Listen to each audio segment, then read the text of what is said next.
السلام علیکم. اچھا آج نا صبح میں جب ڈرائیو کر کے آ رہا تھا راستے میں تو میں نا میرے ذہن میں ایک بڑا پازیٹیو پوائنٹ سوچتا ہوا آ رہا تھا. پتہ نہیں کیوں میرے ذہن میں آ رہا تھا کہ یار انسان جو ہے وہ غریب کب ہوتا ہے, مطلب انسان ایک غریب کب ہوتا ہے اور وہ امیر کب ہوتا ہے. میرے ذہن میں نا ایک بڑا پازیٹیو پوائنٹ اس معاملے میں آ رہا تھا کہ اگر آپ کے پاس چاہے کتنے بھی پیسے ہیں, کیونکہ امیر ہونے کی کوئی لمٹ نہیں ہوتی, آپ کے پاس چاہے 100 روپیہ بھی ہے نا, اس میں سے اگر آپ کا کوئی بھائی ہے, آپ کا کوئی رشتہ دار ہے, آپ کا کوئی دوست ہے,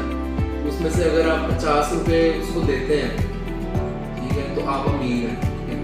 جب آپ کا ہاتھ ایسے ہے نا دینے والوں میں, تو چاہے آپ کے پاس جتنی بھی اماؤنٹ ہے, ٹھیک ہے, آپ کے پاس بینک بیلنس بھرا ہوا ہے یا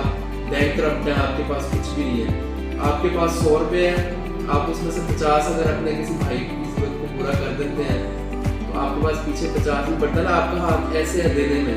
تو آپ امیر ہیں. لیکن اور وہ آپ کی امیر آپ کب ہوتے ہیں, آپ کی جو انٹرنل جو ہے وہ انٹرنلی آپ سیٹسفائیڈ ہوتے ہیں کہ یار میں لینے والوں میں سے نہیں ہوں, میں دینے والوں میں سے ہوں. تو وہ ذہنی طور پہ انسان جو ہے نا وہ اپنے آپ کو ایک سیٹسفائیڈ سمجھتا ہے. لیکن جیسے ہی آپ کا سسٹم جو ہے نا وہ اپوزٹ ہوتا ہے نا, مطلب آپ دینے کی بجائے آپ لینا شروع کر دیتے ہیں نا, جب کہ یار مجھے ضرورت ہے, میری ضرورت پوری کر دو, چاہے آپ کے پاس ہیں بھی, ٹھیک ہے, آپ کے پاس اگر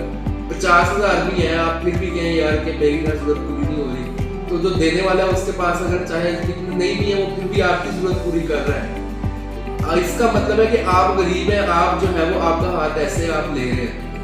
ٹھیک ہے. تو وہ انٹرنلی دینے والا انٹرنلی کبھی بھی سیٹسفائیڈ نہیں ہوتا, دینے والا انٹرنلی سیٹسفائیڈ ہوتا ہے, ذہنی طور پہ مطمئن ہوتا ہے. تو کوشش کریں ہمیشہ کہ دینے والے بنیں, چاہے آپ کے پاس کچھ بھی ہے, یہ انٹرنل سیٹسفیکشن انسان کو ہونی چاہیے. تو یہ ایک پازیٹیو پوائنٹ میں راستے میں جب آ رہا تھا صبح ڈیوٹی پہ, میں سوچتا ہوا آ رہا تھا, پتہ نہیں کیوں اچانک میرے ذہن میں یہ پوائنٹ آ گیا. میں نے کہا آپ لوگوں سے ڈسکس کرتے ہیں.